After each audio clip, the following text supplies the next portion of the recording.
नमस्ते बच्चों, कैसे हो आप सब? मैं उम्मीद रखती हूँ आप सब बहुत अच्छे से अपना काम भी कर रहे होंगे और अच्छे से इन दिनों को एंजॉय कर रहे होंगे। आज हम हिंदी में एक बहुत ही मज़ेदार चीज़ों के बारे में पढ़ने वाले हैं, जो हमें ये बताते हैं कि जब हम बोलते हैं, हम हिंदी में बहुत सारे सेंटेंस बोलते हैं, बहुत सारी लाइनें बोलते हैं, बहुत सारे वाक्य बोलते हैं। तो जब हम इन्हें बोलते हैं, तो हमें रुकना कहाँ है? हम कंटिन्यूअसली तो नहीं बोल सकते, लगातार आपको बोलने को बोले तो आप नहीं कर सकते।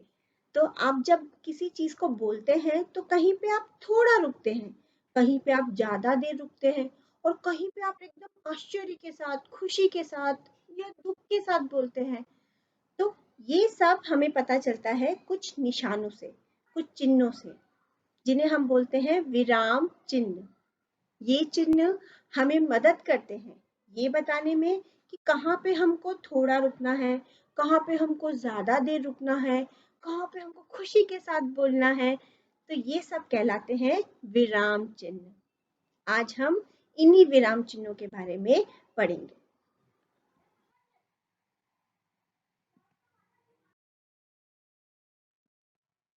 रुकने का संकेत दिखाते, वाक्य का मतलब समझाते। रुकने का संकेत मतलब कहते हैं रुको, और उस वाक्य का मतलब हमको समझाते हैं कि पहले उसका मतलब समझो फिर आगे बढ़ो। कहाँ ठहरना, कहाँ है चलना, विराम चिन्ह ही ये बतलाते।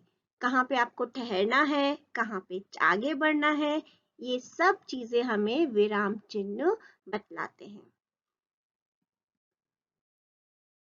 सबसे पहले है पूर्ण विराम। पूर्ण विराम के चिन्ह में हम एक खड़ी लाइन बनाते हैं, जिसे बोलते हैं पूर्ण विराम। इसे आप खड़ी पाई भी बोलते हैं। पूर्ण विराम। एक बच्ची आपसे बात कर रही है और बोल रही है, मेरा नाम सुमन है, मैं रांची में रहती हूँ। यहाँ पर हमने 2 बार पूर्ण विराम लगाया। एक बार एक वाक्य खत्म होने पर जब उसने ऐसा बोला कि मेरा नाम सुमन है, और दूसरा वाक्य मैं रांची में रहती हूँ। तो इस पूरे वाक्यों में हमने देखा कि 2 बार हमने पूर्ण विराम लगाए। पूर्ण विराम हम तब लगाते हैं जब हमारा वाक्य खत्म हो जाता है, समाप्त हो जाता है। जब हम किसी वाक्य को, किसी लाइन को पूरी तरह से समाप्त कर देते हैं, तब हम पूर्ण विराम लगाते हैं। यहाँ पे हमने है के बाद लगाया क्योंकि एक वाक्य उसका पूरा खत्म हो गया, मेरा नाम सुमन है, और दूसरा वाक्य मैं रांची में रहती हूँ। तो ये पूरे पूरे वाक्य उसने बोले, इसलिए हमने यहाँ पर 2 बार पूर्ण विराम लगाया। पूर्ण विराम लगाने का मतलब है थोड़ा लंबा रुको, थोड़ा सा। जब आप इसे बोलोगे तो आप कैसे बोलोगे? बोलोगे मेरा नाम सुमन है, थोड़ी देर आराम दोगे, उसके बाद मैं रांची में रहती हूँ। पूर्ण विराम, थोड़ा सा विराम, थोड़ी देर तक। इसका मतलब ये हुआ कि इसे वाक्य के समाप्त होने पर लगाया जाता है। जब कोई वाक्य पूरी तरह से समाप्त हो जाता है, वाक्य मतलब लाइन, जब कोई वाक्य पूरी तरह से समाप्त हो जाता है, पूरी तरह से आपको लगता है कि वो वाक्य खत्म हो गया है, तो हम पूर्ण विराम लगाते हैं। इसके बाद आता है अल्प विराम, जिसे आप कोमा भी बोलते हैं। जैसा कि इसका नाम है अल्प विराम, मतलब थोड़ा सा रुकना है, ज्यादा देर नहीं रुकना है, थोड़ी देर रुकना है।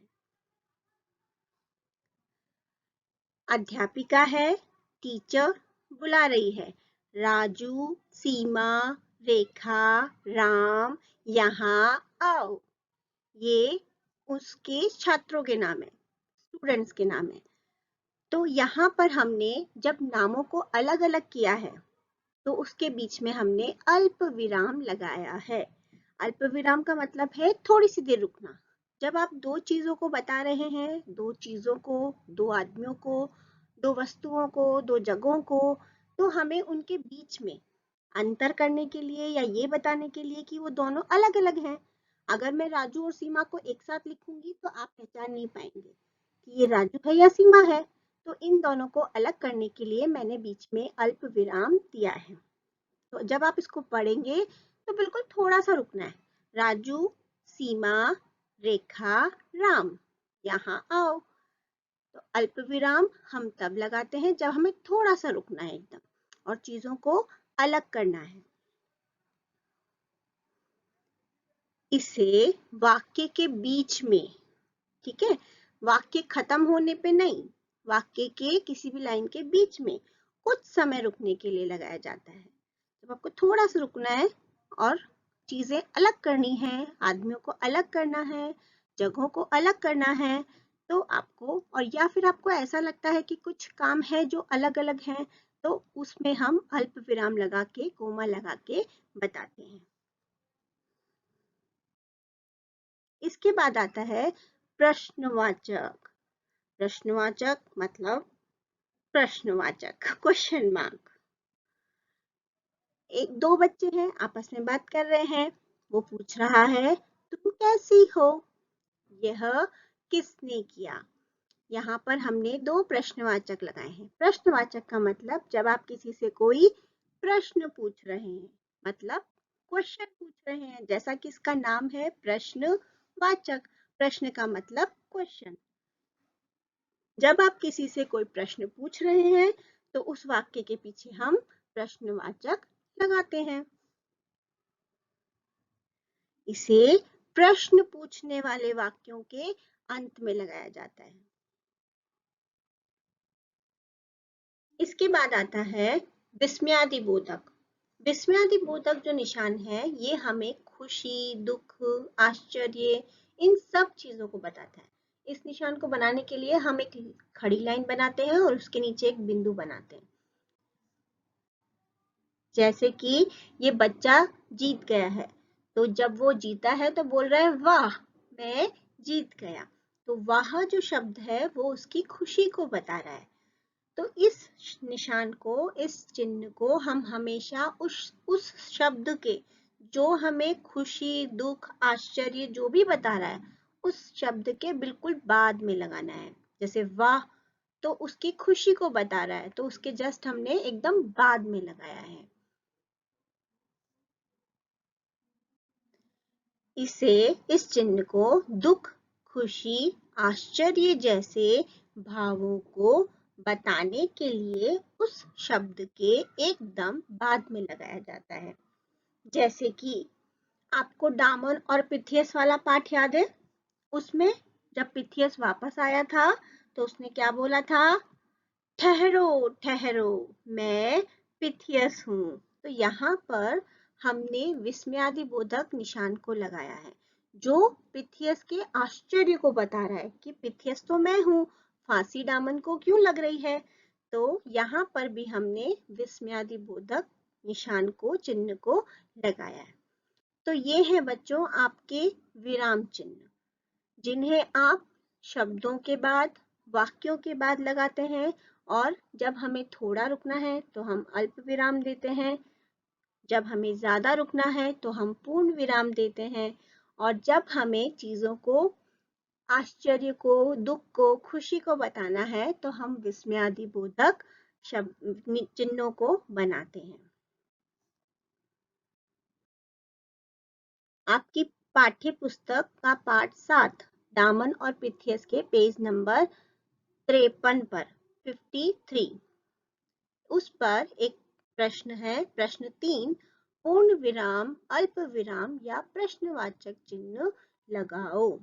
इसमें क है अपना अपना काम करो, ये एक पूरा वाक्य है, तो हमने इसके आगे लगाया है पूर्ण विराम। उसके बाद है मीता, गीता और सीता एक साथ पाठशाला जाती है। यहाँ पर मीता और गीता को हमें अलग करना है और थोड़ा रुकना है, तो इसलिए हमने यहाँ पर अल्प विराम लगाया और लाइन के बाद में, वाक्य के बाद में पूर्ण विराम। उसके बाद है वह रोज सवेरे उठता, दूध पीता और पढ़ने बैठ जाता है। अब यहाँ पर वो बहुत सारे काम कर रहा है। अब उन कामों को अलग भी करना है हमें और रुक के भी बताना है। तो इसलिए हमने पहले किया, वह रोज सवेरे उठता, ये एक काम हो गया उसका। हमने अल्प विराम लगाया, दूध पीता, ये दूसरा काम हो गया। फिर अल्प विराम लगाया, थोड़ी देर रुकेंगे और पढ़ने बैठ जाता है। वाक्य खत्म हो गया तो पूर्ण विराम। उसके बाद तुम किस कक्षा में पढ़ती हो? यहाँ पर वो प्रश्न पूछ रहा है, इसलिए प्रश्नवाचक। तुम किस कक्षा में पढ़ती हो? हमें बड़ों का आदर करना चाहिए। पूरा वाक्य है, पूर्ण विराम। कल तुम क्यों नहीं आई? प्रश्न पूछ रहा है, प्रश्नवाचक। मेरे पिताजी मेरे लिए खिलौना लाए थे। एक पूरा वाक्य है। यहाँ पर हमें ना तो किसी चीज को अलग करना है, ना किसी काम को अलग करना है, तो अल्प विराम हम नहीं लगा सकते और ना ही इसमें कोई प्रश्न पूछा गया है, तो पूर्ण विराम। क्या शीला, मीरा और मीना पक्की सहेलियां हैं? यहाँ पर शीला और मीरा को अलग अलग बताना है, इसलिए मैंने बीच में लगाया अल्प विराम और शीला के बाद थोड़ी देर रुकना है। तो शीला, मीरा और मीना पक्की सहेलियां हैं। और ये एक प्रश्न है क्योंकि क्या से शुरू हो रहा है, क्या शीला, मीरा और मीना पक्की सहेलियां हैं, इसलिए हमने लगाया प्रश्नवाचक। तो ये है आपके पाठ 7 दामन और पिथियस की कुछ एक्सरसाइज।